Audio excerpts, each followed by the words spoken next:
할렐루야. 오늘 1교구, 2교구, 3교구, 다니엘 요셉.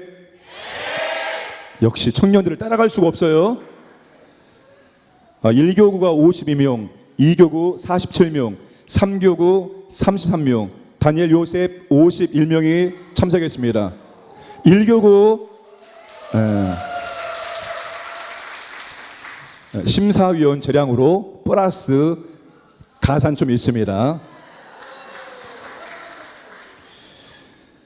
첫 번째 정교인 암송 대회이기 때문에 오늘은 제가 말씀을 짤막하게 드리도록 하겠습니다. 말씀 암송은 암송 자체가 목적이 아닙니다. 우리가 암송하는 그 말씀의 열매를 맺는 것이 암송의 목적입니다.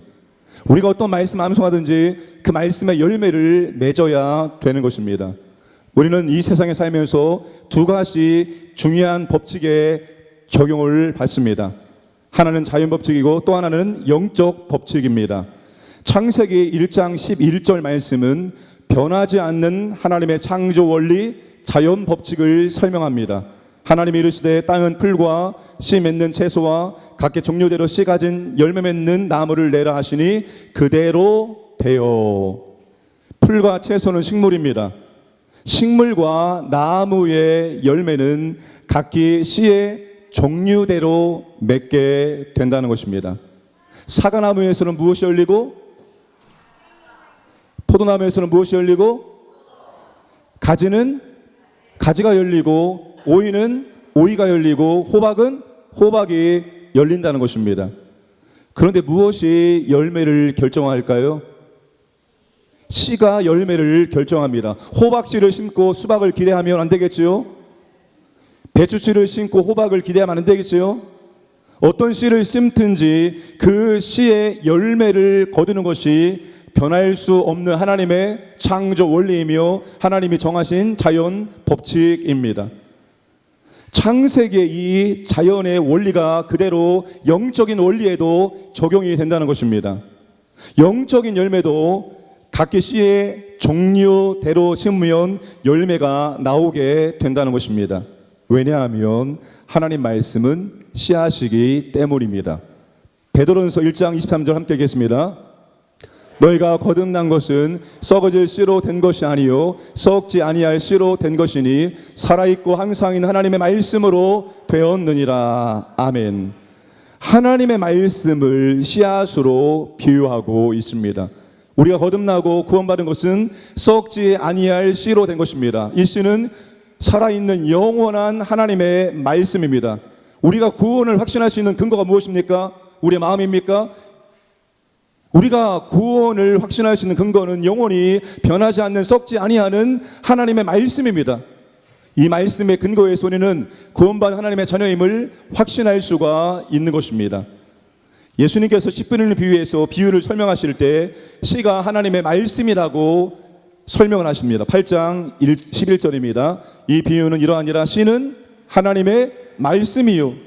예수님께서 사람들에게 씨를 말씀의 씨앗을 뿌리셨습니다. 똑같이 말씀의 씨앗을 뿌렸지만 모든 사람들이 그 말씀의 열매를 맺는 것이 아닙니다. 좋은 땅, 좋은 밭, 즉 착하고 좋은 마음으로 말씀을 듣고 받아 지키는 사람에게만 30배, 60배, 100배의 열매를 거둔다고 말씀하셨습니다. 사랑하는 여러분, 하나님의 말씀은 씨앗입니다. 하나님 말씀에는 신앙과 삶에 필요한 모든 말씀이 다 있습니다. 여러분 66권 성경을 처음부터 읽어보시면 우리의 신앙과 우리의 삶에 필요한 모든 말씀이 다 있습니다. 사랑의 열매를 맺고 싶다면 마음에 말씀의 씨앗을 심는 것입니다. 그런데 마음에 어떤 말씀의 씨앗을 심으면 사랑의 열매가 맺을까요? 사랑이라는 말씀의 씨앗을 심을 때 사랑이라는 열매를 맺을 수가 있습니다. 기도에 대한 열매를 맺고 싶다면 마음에 어떤 말씀을 심으면 좋을까요? 기도에 대한 말씀을 심어야 됩니다. 물질에 대한 열매를 맺고 싶다면 마음에 무슨 말씀을 씨앗을 심어야 됩니까? 물질에 대한 말씀을 심어야 됩니다. 청년들 좋은 배우자를 만나기를 원한다면 마음속에 어떤 말씀을 심어야 될까요? 여러분 성경 보세요. 배우자에 대한 말씀이 굉장히 많이 나옵니다. 그 말씀을 전부 다 모아놓고 그 말씀을 붙여놓고 읽고 기도하면 배우자에 대한 말씀의 씨앗을 심으면 배우자를 만난 은혜가 있는 줄로 믿으시기 바랍니다. 여기 급합니다. 기도 많이 해주시기 바랍니다. 치유의 열매를 원한다면 치유에 대한 말씀의 씨앗을 심어야 됩니다. 씨를 심지 않고서 열매를 기대할 수 없기 때문입니다. 여러분 열매를 기대한다면 먼저 마음밭에 씨앗을 심기를 바랍니다. 그것이 우리가 첫 번째 할 일입니다. 하나님 말씀 마음에 심는 방법이 바로 묵상과 암송입니다. 마음의 말씀의 씨앗을 심는 것은 마음의 말씀이 들어가게 하는 것입니다. 그것이 묵상과 암송입니다. 말씀을 믿음으로 고백하고 선포하는 과정이 바로 암송입니다. 여러분 우리는 의심하기 쉬운 사람들입니다. 지금 내 형편과 환경과 상황을 먼저 고려하고 여기에 맞지 않으면 우리는 의심합니다. 우리의 이성으로 하나님 말씀을 받아들이지 못하는 경우가 참으로 많이 있습니다. 그런데 여러분 계속 믿음의 말을 하다 보면 의심이 제거되고 말과 믿음이 일치하게 되어집니다.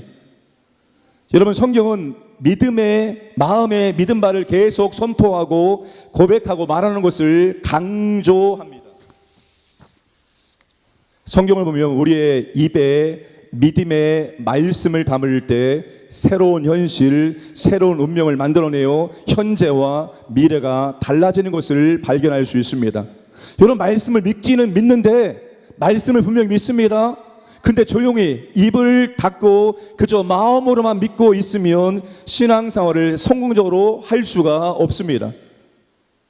믿는 것이 너무나 중요하지만 그 믿는 것이 실제 현실로 나타나기 위해서는 우리가 믿는 바를 우리의 입술로 고백하고 선포하는 일들을 계속해 나가야 됩니다. 다시 말하면 우리가 하나님 말씀을 끊임없이 암송을 해 나가야 한다는 것입니다. 그것이 믿음의 고백이고 또한 암송입니다. 그런데 하나님 말씀은 씨앗입니다. 하나님 말씀이 우리 마음속에 씨앗의 형태로 심어지게 된다는 것입니다. 씨앗은 그 안에 열매가 들어 있습니다. 그런데 처음부터 열매가 되는 것이 아닙니다. 씨앗이 열매가 되기까지는 과정이 필요합니다. 마가복음 4장 28절 함께 읽겠습니다.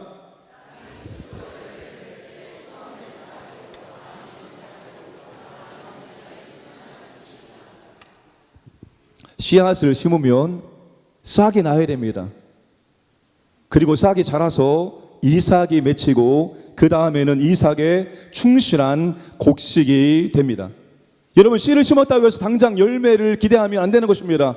씨를 심었다면 어떻게 됩니까? 햇빛이 잘 되는 곳에 두고 주기적으로 물을 주면서 영양분을 주면서 관리할 때 자라면서 결국 열매를 맺게 되고 열매를 거두게 된다는 것입니다. 하나님 말씀이 내 마음속에 들어왔다고 해서 당장 그 말씀의 열매를 거둘 것을 기대해서는 안 되는 것입니다. 그 열매가 싹이 나고 그 열매가 자라고 알곡이 맺히고 곡식을 거둘 때까지 과정이 필요하다는 것입니다. 예를 들어서 기도에 대한 말씀을 고백하고 선포하면서 암송을 하면 여러분 우리 마음속에 그 말씀이 들어가면 기도에 대한 믿음이 생기게 되어집니다. 무슨 기도가 응답되느냐? 기도 응답에 대해서 의심하는 사람이 기도에 대한 말씀을 계속해서 암송하면 그 말씀이 마음에 들어가면서 기도에 대한 믿음이 생깁니다. 믿음이 생길 때 기도하게 되어 있습니다. 그리고 여러분 기도하게 되어지면 기도 응답의 열매를 거둘 수가 있습니다. 모든 하나님의 말씀은 이와 같이 역사하게 되어 있습니다. 특별히 여러분 저는 치유에 대해서 굉장히 관심이 많아서 제가 다치면 제 몸을 가지고 치유를 실험합니다. 하나님이 감사하게 어제 족구하다가 무릎을 다치게 했습니다. 그래서 제가 이 다친 무릎을 가지고 치유 기도를 하고 있습니다. 내일은 어떻게 될지 모르겠습니다. 오전까지는 좀 뻑뻑했는데 오후가 되면서 굉장히 부드러워지고 있습니다. 여러분, 치유를 원한다면 우리 마음속에 먼저 치유에 대한 말씀을 심어야 됩니다. 치유에 대한 말씀이 우리 마음속에 들어가야 한다는 것입니다. 치유에 대한 말씀을 내 입으로 고백하면서 치유가 말씀이 내 마음에 들어가면서 치유에 대한 믿음이 생깁니다. 그리고 끊임없이 치유를 고백하고 선포하면서 기도하게 되어지면 어느 순간에 치유에 대한 열매가 나타나게 되어집니다. 점진적인 치유를 추구하시기 바랍니다. 즉각적인 치유의 은사가 있는 분을 통해서 기도를 받아서 치유될 수 있습니다. 그런데 그것은 우리에게 믿음이 안 됩니다. 내가 스스로 치유에 대한 말씀을 고백하고 선포하고 그 말씀이 내 마음에 들어가고 치유에 대한 믿음이 생김으로 말미암아서 점진적으로 내 몸을 통해서 치유가 나타나는 것을 경험하기를 주님의 이름으로 축복합니다.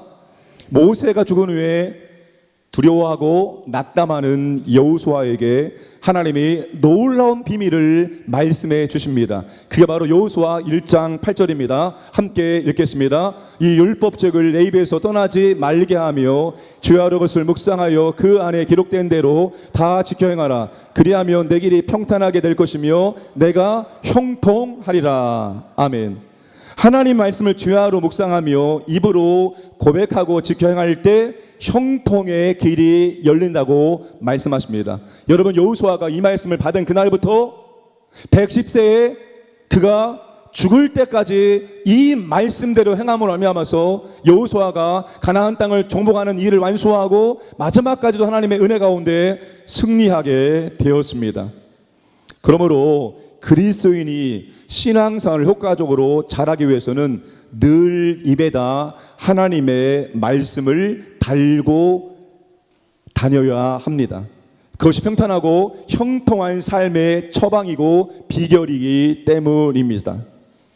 이것을 정말로 믿는다면 우리는 매일 말을 하되 쓸데없이 수다를 떠는 대신 하나님의 계획과 목적과 공급과 일치되는 말을 해야 됩니다.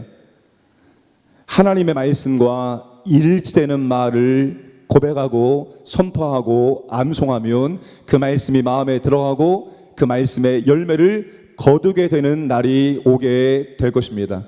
우리 교회가 앞으로 말씀 암송을 통해서 정말 이 말씀을 암송했더니만 이 말씀이 이루어졌습니다. 이 말씀이 정말로 현실되었습니다. 고백하는 많은 믿음의 사람들이 간증하기를 주님의 이름으로 축복합니다.